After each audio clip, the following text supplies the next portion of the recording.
That's a third. Watkins lucky. What a goal! And they've won it! Let's Jensen crosses it. Watkins 3-1.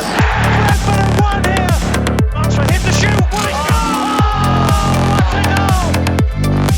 Ball pulled back. Watkins! When they needed him most, Ollie Watkins steps up to the stage. Welcome to the Run-In Playoff Final Special. How are you all feeling, eh? What a difference a week makes. We are just 90 minutes away from potentially a trip to the top flight for the first time since 1947. I don't think I've ever been this excited / nervous about a football game in my life. But it's so good, and we've been through every emotion since the restart, and thankfully I've had next to me my rock, Marcus Gayle, the ambassador. How are you, mate? Feeling great, mate. Feeling really good. What a difference a week does make. Yeah, it's been a roller coaster of emotions, but we're at this place where we want to be. That's Wembley. Well, look, we'll be hopefully getting you even more excited as we prepare for the biggest game in football. I'm not going to say the most expensive game because it's not about the money, it's about the prize. And I also caught up with the BMW to have a little chat with them, and they told me who they think has scored the best goal this season. But first, look, only one place to start. Last Wednesday night, the last ever game at Griffin, Marcus. What a special night it was. Yeah, it was a great night. The team started off really well, on fire, built up really good sort of momentum in the first exchanges. And then I think for me, it was just the water break that kind of killed off our momentum a bit. I felt if we didn't have that break, we probably would have got the third goal and really steamrolled Swansea. But we'll take the result as it is, and brilliant performance. Yeah, but on the performance, for me, I don't know about you, I thought it was potentially our best performance since the restart. Well, the first hour was anyway. Yeah, definitely. Everybody seemed to just be right up for the game. I don't think the team talk would have made any sort of improvements to how the team performed. I think everybody knew what was at task, what was at hand, and everybody just came out flying at the blocks. Brilliant performance from up front with Ollie Watkins, his work rate, his goal that set it up. So many big performances on the night. Yeah, well, look, this was the goal that set us on our way. 11 seconds apparently was from Swansea's corner, but this pass, wow.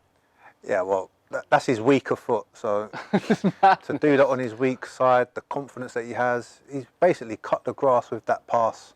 He's put it straight into the path of Ollie. He's taken a touch, and as cool as you like, put us 1-0 up. And how vital was that start? It was so important. I think we needed to just get that early goal. That settled everybody's nerves, and that was just building up that momentum. It was a perfect confidence boost as well, I imagine. Oh, all the players are fully confident after that sort of start, and it just led on to the second goal and that performance we got. No, look, not long after that, David Raya has to make this save from Conor Gallagher. We've said it plenty of times, but again, how big a moment was the save from him? Well, they always say strikers and forwards, they'll win you matches, but actually defence, that'll win you titles or promotion in this case. The keeper has demonstrated that over the last couple of matches. Big saves at big moments that have kept us into the game. And another big save from him that perhaps we didn't know at the time is this, the penalty save in the first leg. We didn't realise how huge a moment that could have been. Yeah, to be fair, I don't think the penalty was well struck, but you still got to save the ball and keep it at the back of the net. He showed a strong right hand to get it away out of dangerous sight, and it just helped us to achieve, not that result, but it gave us that confidence going into the second leg. You know what, we've still got a chance in this. We just need to score. And on that first leg, and do you think the Rico red card, obviously we know it wasn't a red card, but do you think it was almost like a blessing in disguise for us because we used it to fuel for the second leg? Yeah, that was like the sort of extra bit of fuel we needed maybe, just to really kickstart our sort of performance. We all knew it was a perfectly well-timed tackle. Rico does seem to be doing that a lot with his right foot, if anyone's noticed, even though he's predominantly left-footed, but he does tackle with his right foot at certain times. If he went with his left foot, he probably would have fouled him because it was the furthest leg away. But right. I think that's definitely helped the team. Obviously, the result last Monday was to overturn it, and it just spurred everybody on. Because I might be wrong, but it felt like before we'd missed out and the players could have maybe felt that low confidence that, oh, right, because of our performances we didn't perhaps get over the line. But then it was like, well, we've been hard done by here. We were playing really well until then, and it was like, now it wasn't us that cost us there, it was you. And it just seemed, well, Ollie said himself that there was that anger that fueled the second game, and it felt like it took the pressure off them. It wasn't, we were good, we knew we were good. And that's the confidence we've shown. We just needed to get to our level as normal. That just spurred us on. We knew that it weren't down to us while we're 1-0 down in terms of, the sending off. Anyone can make that mistake, but it was overturned. It fueled the boys for that second leg, and boy, did we come out flying. Well, and all that as well, Thomas said in his post-match, he was pretty bold. He just went, we will win that second leg. And I was like, wow. It was good to hear. But if you're a player and you're hearing your gaffer say that, are you going, yeah, like, does he give you that belief? Or are you going, gaffer, careful what you're saying, because that might rile them and that could, do you see what I mean? Like, and you go, that puts more pressure on us. Or are you going, nah, if he thinks it, we're going to be all right? I think it's very refreshing that your manager comes out with that statement. It shows that he's confident in the players to do the job, even though we're 1-0 down. So to hear that as a player, I'll be loving that even more. I'll be thinking, you know what, the gaffer really knows that we can win this game. All we've got to do is just not just turn up, but just perform as we know we can, and we'll achieve it. Unbelievable man management that is. His post-match on Wednesday as well it got me a bit emotional when I ended up watching it, especially when he was talking about Bryan.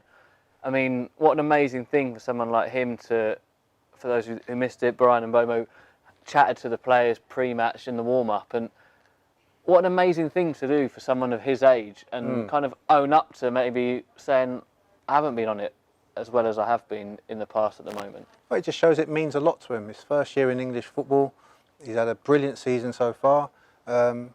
Yes, he knows he's probably had a bit of a dip. Don't forget he suffered with the COVID as well at the start of this restart, and that might have taken something away from him in terms of his energy levels and what he can actually do on the pitch. But he seems to be back to it, and it's important that someone that's so young has got an opinion, and it's also valued by the rest of the team as well. I was going to say that because there's obviously, we talk about the voices in the change room, and he's one that doesn't really normally come up. So do you think it can be easy in a change room to go, there'll be other people that will do that, I don't need to? I mean, we've seen two of them there that you normally people say you hear from, Henrik and Pontus, and Bryan probably, I imagine the change room could go, I know that they'll do a lot of the talking, I don't really need to, I'll just do my thing. And do you think that's an easy thing to do in those situations? Back in my time, I probably would have done the same. I kept myself quiet and let the talkers do the talking, and just let me focus on playing and performing as well as I could. But that's a big statement by Bryan to actually come out and lead a conversation like that, especially at his age. And that will motivate others, I imagine, as well. But look, the other thing was the classic. I mean, I touched on it last time. I'm going, bottle, pressure, can't play under all that. Well, this is the perfect example of we can, because we were 1-0 down going into the second leg of a playoff. Doesn't get much more pressure, because it's not that we could even draw that game. We had to win it. So you talk to me about pressure. That was it in our last ever game at our home ground. Yeah. Surely that's just proved everything. And again, it's more belief, is it not, that we can play under pressure? Well, it's ticked another box. I think I said that last week on social media, that we've ticked all the boxes in that performance. And we needed to do that because all the talk was about, as you said, the pressure. Can we handle it? Have the players bottled it? All of that was answered with that one performance. And we've got more out of them as well, because now we've got that inner belief that, we're 90 minutes, maybe a bit more to go to try and achieve Premier League football. And look, we were all gutted when we were sat here last time. But weirdly, could this have been timed quite nicely that we'd had those 8 wins. At some point, we were probably going to have a little wobble or something. We've had those 2 games now. And this word that's come back is the momentum. We've got that momentum back. I would prefer to do it as we've just done, have the blip before this final, knowing that we're back on track, we're in great form, albeit 1.5, 2 games going into the final with good confidence with players. We've seen big performances out of Matthias Jensen last week, and you thought, you know what, that's the sort of performance we want to see week in, week out. He definitely just put himself on the map with Brentford fans with that performance, and I think we're going into it, I would say, as favourites. Yeah. Can you think how you would have been feeling walking off that pitch if you were one of those lads on Wednesday night? Don't know if I'd be walking, I might be getting dragged off or something, but the emotional feeling, I would have been ecstatic, knowing that we're getting the club to Wembley, we get a chance to play there, and what we're playing for as well. It's not about the money, it's about the prestige. Being known as a Premier League player, that's one of your biggest honours you can have if you're a footballer, is to say you've played in the Premier League, you've got a club into the Premier League, and you're actually going to play in there. So well, they'll go down in history as well, won't they, all these lads? Yeah, they're rewriting history every day, especially this season. As I said earlier, record amount of points. We've only second behind Leeds in terms of league wins, and that's huge. You know, we're a very, very talented side. And when that final whistle goes, are you just going, when's it Tuesday? Just want it to be Tuesday now. Give me Tuesday. Yes, you're always thinking about that. It's weird how big games can affect you emotionally. Your sort of mindset as well. You know the prize is there. You just want to get to it. I hated travelling to matches. I just wanted to get to the stadium because I felt anxious before. I just wanted to get changed, get my boots on, get out there and start warming up and performing. Well, look, I did actually ask the BMW how they were feeling after the game at the full-time whistle on Wednesday, and here's what they said. Lads, only one place to start. Wednesday night. Talk to you about the feeling when that whistle went at the end. Yeah, it was unbelievable. We were comfortable all game, and then when they scored, you know, it put a little bit of pressure on us. But we all worked hard and we grinded it out in the end. You got the goal to set us on our way. What a ball from Matthias, by the way. Unreal, unbelievable. You said to us on the run-in, knee slide's gone. It is gone. Yeah. You did that though. Who was that for? Yeah, well, it's to the Swansea bench. You know, after the first game, they were giving us a lot of grief, their physios and stuff like that. So I thought, you know, it wasn't very sportsmanlike, and I had to do that gesture just to let them know it wasn't over. Yeah, and look, it capped off. I mean, it's a special night being the last game at Griffin Park, and Bryan, you scored the last Brentford goal at Griffin Park. How special is this place to you guys? Ouais, comme je l'ai dit tout à l'heure, c'est un stade mythique pour nous ici. Ça fait très très longtemps qu'il a été construit et il y a de nombreux joueurs qui ont joué ici. Et les fans nous ont toujours suivis. Et c'est un sentiment spécial. Et je suis content d'avoir été le dernier buteur. You say about that goal, you've all scored some pretty amazing goals this year. Who scored the best? For me, Who scored the best out of the three of you? Ollie. Ollie? Yeah, I think so. Same. Yeah, maybe. Your one against Derby? Or Swansea. Swansea first goal. No. Ton but là. Yes, first game. Yeah, maybe. No, Ollie's. Oh, his score? No, Oh, your away, goal? yeah. When you cut in. No, Actually, maybe you.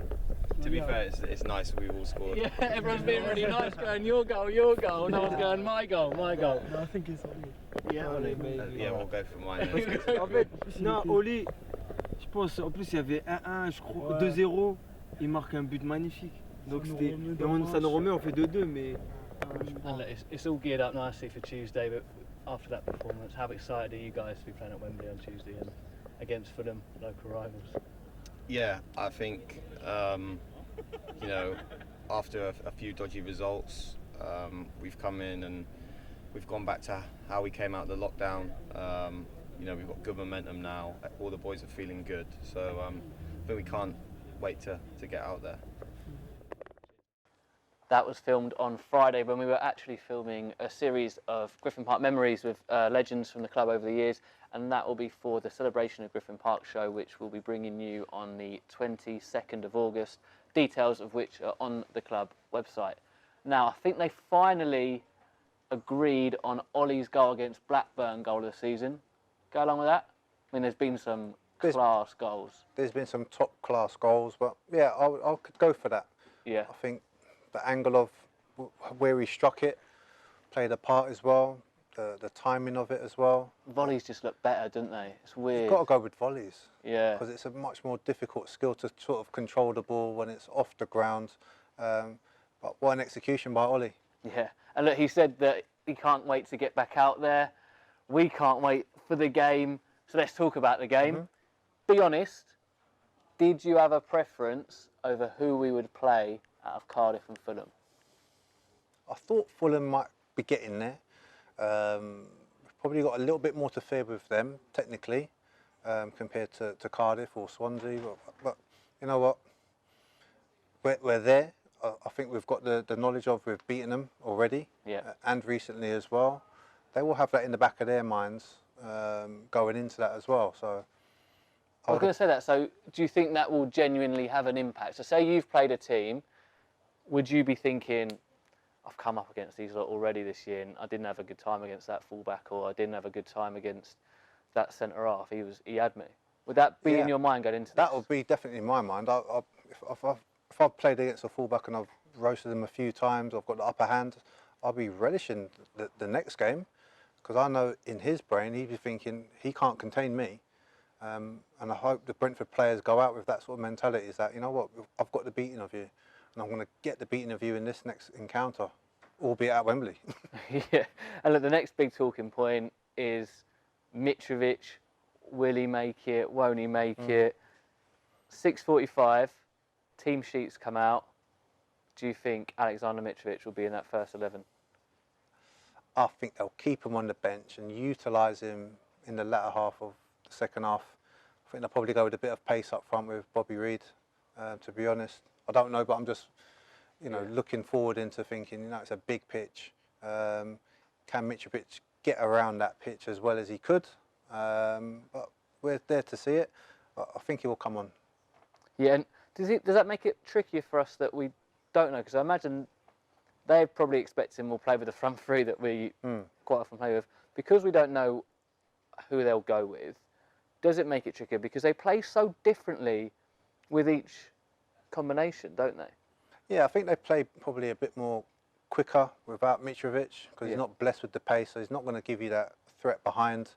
But Bobby Reid can do that. He can get in behind you and make these clever little runs in between the centre halves, and opens up the space for the midfielders to try and get in there. So you just got to be careful. But it's a big pitch. It's how you use the extra space wisely. If it is, I think you were saying, is it 5 metres longer and 2 metres wider? We need to adapt and make that a benefit to our game, and don't worry about Fulham as much. So you'd feel that as a player, because I was trying to work it out. You would feel that 5 metres extra length, and the two, you can most definitely, especially in the wider areas. As you can see, our wingers are going to have to work even harder in that defensive zone. Yeah. We've got a lot more ground to cover. It could be 5 metres, could be 10 metres or whatever. It's still going to take effort to get out there. And fans might think, it's only that. That's what when you're tired, running an extra 5 to 10 metres, you'll notice that, no problem. But that's where we know we're pretty good with our conditioning. Is I can't think of anyone that's fitter than us in the league, really. No, and I mentioned this to a Fulham fan the other day on social media, asking me what the score was going to be. I said, well, our team's far fitter, and he agreed. So I'm expecting Fulham to maybe blow up at about 60, 65 minutes, and then our quality will shine through with our fitness. Yeah, and last time, it was actually like the first running show that we did, we previewed this fixture. We focused very heavily on Mitrovic and Janssen being one of the big head-to-heads. Where do you see the other ones in this game? Well, if Mitrovic doesn't play, we have to keep our eye on Reid. Movement. Kearney will cause problems if he's given time on the ball. Reid will do the same as well. Good young player in there. And if we can stifle their sort of contributions to the game, then we should be on top of them in that area of the pitch, because I think our midfield of late has been playing really well. And do you think we'll try and dominate the ball? Because we know that they like to have a lot of possession, or because we're so dangerous on the counter. We're sharp when we press, win that ball back. So do you think we might actually let them have a little bit of it and go on then? Because on that pitch as well, when we can counter with that extra space, surely that's when we're going to be deadly. Yeah, you just got to use the space wisely when you're on the ball, and definitely when you're off the ball. Now, if we can sit deep at times and just let them have the ball, and as you said, counter-attack, there's no one better in the league than us. We've got so much pace, clinical passing, the Brentford way is 1 and 2 touch and we're down the pitch in less than 10 seconds at times, and that's going to be a danger to Fulham, especially when they're on the ball. It is a big pitch not to be on the ball and defend. So economically, you have to be tactically astute in your positioning. The communication's got to be great as well for that spring when we do get that ball back. And look, I don't know how he's going to pick this, but Thomas has got a selection problem, hasn't he, here? Because how do you pick 3 from Christian Norgard, Emiliano Marcondes, Matthias Jensen and Josh Da Silva? Because I can't do that. I don't know who you go for. Well, I think we can all put a hand up and say Christian Norgard will obviously be in there. And then it's the combination of the other 2 that go with him. I'm not sure what he's going to do. It is a headache for the manager, but that's why he's a manager. I mean, yeah. The other thing that's been said, and we're talking about squads and stuff like that, is a large core of the Fulham squad obviously were there when they were in this position 2 years ago and they won. Will that be a benefit? I think that's the one advantage they do have. They've got the experience of 2 years ago, going through that sort of occasion. It's going to be different because the last time they've done it, they had fans there. Yeah. This time, there's no fans, so they can't rely on the fans to give them that G-up that they might need, or I think they will need. But for me, that's the only thing that kind of separates the 2. They've got the mental experience of going through that final and obviously winning it. But I think Wednesday, if we just play to our optimal best, we should win. On the flip side, we've had Ollie Watkins who's been to final and he's lost. And a lot of the times you say you learn more through failure and defeat. So how important will him going through that experience where he can share with the lads? I heard him say on Friday off camera that it was like the worst feeling he's had in football. So that will be invaluable for our lads to listen to him and hear that, because he won't want to go near that feeling again, surely. Oh, and he's right. You know, he can really rally the boys through that experience that he's had. That, you know what, don't have any regrets. Let's not leave this pitch feeling how I did a few years ago, because no one wants that feeling. Yeah. To play at Wembley, you might not play well, you lose a game and that's it. No one talks about the losers at Wembley. It's all about the winners. And you kind of touched on it there about the crowd not being there. Could that weirdly help our lot? Because we are a young squad. A lot of this is new territory for them. It's a high pressure game in itself. Playing at Wembley with or without people, the stature of the match itself and what's at stake. So then not having to see 90,000 people around you doing that, could that actually maybe calm people down a bit in this situation? Yeah, I think the players will be relaxed, especially the younger members of the squad, and they can enjoy the day. Yeah. It's about enjoying the whole day as well. There is a football match, but you have to enjoy that, because they can come, you know, at different periods of your life. You might not ever get to a final again, but I think without the crowd there, it's not a true final, is it? Without the crowds there, everybody wants the fans there. We all want to be there, but through this time we can't. But I think it will just relax the players enough to perform at the right level that they know they can, and that will be the spur that they need. And it's been no surprise, classic. As soon as we get into the playoffs, everyone comes out and says, Brentford, if you hadn't known, have lost 8 playoffs before. We've all heard it, we all know it. But these lot ain't. They haven't been involved in playoffs. It doesn't matter. Like that, everyone goes, oh, they're always unlucky in the playoffs. They always lose in the playoffs. Well, it doesn't matter, because Saïd Benrahma's never been in a playoff with us. Henrik Dalsgaard never been in a playoff with us. This is a completely different squad. Like Peter Gilliam said this on Friday to us. That doesn't mean anything, does it, going into this? Well, this team have earned the right. They're unique. They've had the best ever season at this level. And they've got the opportunity now to continue that unique form that we've shown all season. And I don't think it's going to faze the boys. They're not going to have that weight on their shoulders that, oh, the club's record in the playoff. You know what? Just go out and play like you've done all this year, and forget about the past, think of the present and think of the future. And that will get us over the line. A huge game like this, would you sleep? Because I don't think I'm going to sleep ahead of it. No, I didn't really sleep before games like this.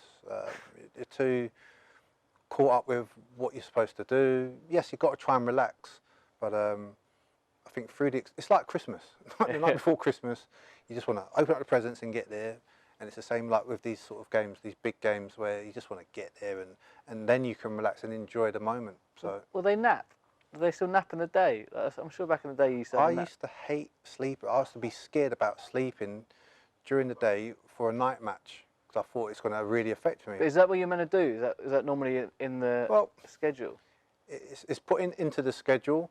I used to get quite anxious about having a little sleep in case I didn't wake back up and I've missed the bus or anything like that. But it's only in the latter years I saw the benefits of it. Yeah. In the younger years, I might be missing something. I need to be awake. But I feel groggy after a nap. I wouldn't want to. You're telling me after a nap? to be fair, my latter years I felt a lot better having that little nap. Yeah. As you're getting older, and I am a bit older than you, aren't I? Just a bit. Just a bit. So I benefit from a little afternoon nap. Fair enough. And look, I'm not going to ask you for a score prediction, but coming in, how do you see the game playing out? Ferocious start by both sides. I think Fulham might score, but we're going to outscore them for sure. Yeah. I think it will make a better final if Fulham do score and we take control and go and just perform and show everybody this is a great team to go into that Premier League. Ollie, 1 goal off 50 for the club, please. It's just written, isn't it? It's written. Anyway, look, one man that will be there is Brentford legend Peter Gillen. What a man. And last week we asked him who he thought would win. Brentford got talent amongst the squad. Loads of you got involved, and this is who he said. I mean, Saïd may be the best comedian. He might tell some great jokes, but nobody really understands him. He speaks very little English. So, but Saïd could be the best. So, Saïd Benrahma, winner of Brentford's Got Talent 2020 with his comedy set. Thanks all for getting involved again.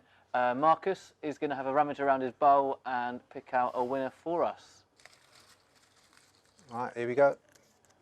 Who's it going to be, the last winner? Daniel Toppin. Daniel Toppin. Here we go. He will be going topping mad after winning that, eh? Oh, last show, well, I've gone out with a bang. We will, of course, be getting you all the prizes as soon as we get hold of them. But like I said before, hopefully soon we will be able to get hold of them. But it's been a bit tricky recently. No competition this week, as it's our last show. Marcus, I've loved doing this with you. And obviously, brilliant. the people behind the camera that the guys can't see. Have you enjoyed it? Loved it. It's been brilliant. Well, fingers crossed, maybe we can come back next season if there's an appetite for it. Let's see. But look, that does mean it's all over. The talking comes to an end. It's time to do that on the pitch. One last push, hopefully to cap off, I'm sure you'll agree, one of the best but strangest seasons we've ever experienced. We've said it plenty of times about this squad, this group, the staff, Thomas, everyone. We're a unique club. We're a tight club, fans all together, close with the playing squad. We've all been through every emotion and we've done it together. We go again, one last time together. I say this with pride. Go out there, lads, and enjoy it. You know you deserve to be there. We're all behind you and with you. We'll be singing loud and proud from our living rooms, pubs, wherever. Come on, you bees. You Reds!